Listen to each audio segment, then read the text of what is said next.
ಗ್ರಾಮೀಣ ಕೃಷಿ ಇಲಾಖೆ ಇರ್ಬೋದು, ಸಮಾಜ ಕಲ್ಯಾಣ ಇಲಾಖೆ ಇರ್ಬೋದು, ಪರಿಶಿಷ್ಟ ವರ್ಗಗಳ ಕಲ್ಯಾಣ ಇಲಾಖೆ ಇರ್ಬೋದು, ಈ ವಾಲ್ಮೀಕಿ ನಿಗಮ ಇರ್ಬೋದು, ಅಂಬೇಡ್ಕರ್ ಇರ್ಬೋದು, ಹಸು ನಿಗಮ ಇಂಥ ನಿಗಮಗಳಲ್ಲಿ ನಾವು ಹಲವಾರು ಕಡೆ ಹೋಗಿ ನೋಡ್ತಾವೆ. ತಿಳಿದಿರೋ ಮಟ್ಟಿಗೆ ಫಲಾನುಭವಿಗಳೆಲ್ಲ ಆಯ್ಕೆ ಅಲ್ಲ ಅಂದ್ರೆ ಕ್ಷೇತ್ರದ ಶಾಸಕರ ಅಧ್ಯಕ್ಷರ ಆಯ್ಕೆಲ್ಲ ಆಯ್ತದೆ.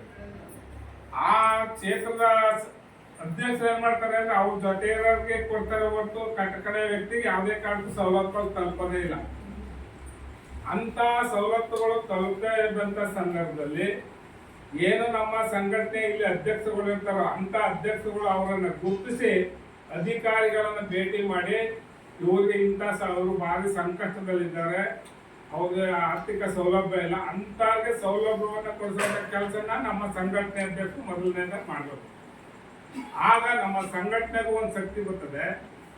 ಜೊತೆಗೆ ನಾವು ಅಲ್ಲಿ ನೊಂದ ಜನರಿಗೆ ನ್ಯಾಯ ಕೊಡೋ ನಿಟ್ಟಿನಲ್ಲೂ ನಾವು ಸಹಾಯ ಮಾಡೋ ರೀತಿ ಆಯ್ತದೆ. ಅಂತ ಕೆಲಸವನ್ನು ಮಾಡಿದ್ರೆ ಮಾತ್ರ ನಮ್ಮ ಸಂಘಟನೆಗೆ ಒಂದು ಬೆಲೆ ಮತ್ತು ಗೌರವ. ಆ ಉದ್ದೇಶವನ್ನು ಇಟ್ಕೊಂಡು ನಾವು ಕರ್ನಾಟಕ ರಾಜ್ಯ ಹಿಂದ ಒಕ್ಕೂಟವನ್ನು ಸ್ಥಾಪನೆ ಮಾಡಿದ್ದೇವೆ.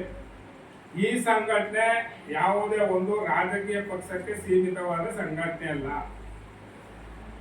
ಯಾವ ಪಕ್ಷನೇ ಆಗಲಿ ನಮ್ಮ ಸಮುದಾಯದವರಿಗೆ ಎಲ್ಲಿ ಅನ್ಯಾಯ ಆಗ್ತದೋ ಅಲ್ಲಿ ನಾವು ಪ್ರತಿಭಟನೆ ಮಾಡಿ ಹೋರಾಟ ಮಾಡಿ ನಮ್ಮ ಹಕ್ಕನ್ನು ಪಡೆಯುವ ನಿಟ್ಟಿನಲ್ಲಿ ನಮ್ಮ ಸಂಘಟನೆ ಕೆಲಸವನ್ನ ಮಾಡಬೇಕು ಅನ್ನೋದು ನಮ್ಮ ಉದ್ದೇಶ. ನಮ್ಮ ಆಪ್ತರು ಅಧಿಕಾರದವ್ರಿಗೆ ಅದ್ರ ವಿರುದ್ಧ ನಾವು ಹೋರಾಟ ಮಾಡಲ್ಲ ಅನ್ನೋದು ಇಲ್ಲ ನಮ್ಮ ಸಂಘಟನೆ. ನಮ್ಮ ಆಪ್ತರೇ ಕೂಡ ಅಧಿಕಾರದಲ್ಲಿದ್ದು ನೊಂದ ಜನರಿಗೆ ಅನ್ಯಾಯ ಮಾಡಿದ್ರೆ ಅವ್ರ ವಿರುದ್ಧನೂ ಕೂಡ ನಮ್ಮ ಸಂಘಟನೆ ಹೋರಾಟ ಮಾಡಬೇಕಾಗ್ತದೆ.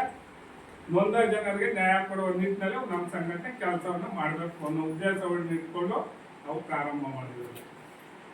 ಅದರಲ್ಲೂ ವಿಶೇಷವಾಗಿ ನಾವು HD ಕೋಟೆಯಲ್ಲೇ ಪ್ರಥಮ ಸಭೆಯನ್ನು ಯಾಕೆ ಮಾಡಿದ್ದೇವೆ ಅಂದ್ರೆ, ಈ HD ಕೋಟೆ ಅಂದ್ರೆ ಹಿಂದುಳಿದ ತಾಲೂಕು ಅಂತಾರೆ, ಆದ್ರೆ ನಿಜವಾಗ್ಲೂ HD ಕೋಟೆ ಹಿಂದುಳಿದ ತಾಲೂಕಲ್ಲ. ಎಲ್ಲಾ ಸಂಪತ್ತುಗಳನ್ನು ಹೊಂದಿರುವಂತ ಶ್ರೀಮಂತ ತಾಲೂಕು HD ಕೋಟೆ. ಆ ಸಂಪತ್ತು ಏನಾಗ್ತದೆ ಸಮನಾಗಿ ಸದ್ಬಳಕೆ ಆಯ್ತಾ ಇಲ್ಲ ಅಷ್ಟೇ. ಆ ಸಂಪತ್ತುಗಳು ಸದ್ಬಳಕೆ ಆದ್ರೆ ಇಲ್ಲಿ ಬಡವರೇ ಇರಲ್ಲ, ಅಷ್ಟು ಅನುಕೂಲ ಇದೆ. 3 ಡ್ಯಾಮ್ ಇದೆ ಇಲ್ಲಿ, 3 ಕಬಿನಿ, ಕಾರಕ, ನೂಗು.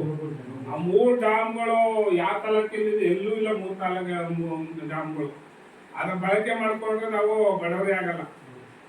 ರೈತರ ಜೀವನ ಸಂಪೂರ್ಣವಾಗಿ ಯಶಸ್ವಿಯಾಗಿ ಜೀವನ ನಡೆಸಬಹುದು.